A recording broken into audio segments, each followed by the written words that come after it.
చట్టం తన పని తాను చేసుకుపోవడానికి అవకాశం ఇవ్వకుండా ముఖ్యమంత్రి చంద్రబాబు నాయుడు జోక్యం చేసుకుని రాజీలు, సెటిల్మెంట్లు, పంచాయతీలు చేయడం ధర్మమేనా అని ప్రతిపక్ష నేత వైఎస్ జగన్మోహన్ రెడ్డి సూటిగా ప్రశ్నించారు. పార్టీ ఎమ్మెల్యే చెవిరెడ్డి భాస్కర్ రెడ్డిని అక్రమంగా నిర్బంధించి తరలించడంపై అసెంబ్లీలో ప్రస్తావించేందుకు విఫలయత్నం చేసిన జగన్ స్పీకర్ అనుమతి ఇవ్వకపోవడంతో లాబీలో తన ఛాంబర్లో విలేకరులతో మాట్లాడారు. మా వాళ్ళు తిరుపతి ఎయిర్పోర్ట్ లో అధికారులపై దౌర్జన్యం చేసినట్లు ఎక్కడా లేకపోయినా మా ఎంపీని, మా ఎమ్మెల్యేను 25 రోజులు జైల్లో పెట్టారు. అదే టీడీపీ ఎంపీ, ఎమ్మెల్యే, ఎమ్మెల్సీ విజయవాడలో ట్రాన్స్పోర్ట్ కమిషనర్ పై దురుసుగా మాట్లాడినా, ఆయన గన్మ్యాన్, ఆయన కానిస్టేబుల్ ను దౌర్జన్యంగా తోసివేసినా అరెస్టు చేయరు.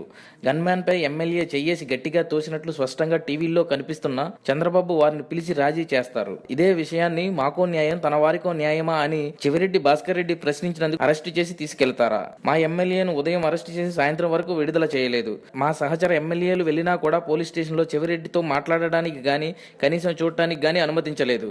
ఇదెక్కడి న్యాయం అని జగన్ ప్రశ్నించారు. For more videos, please subscribe our channel.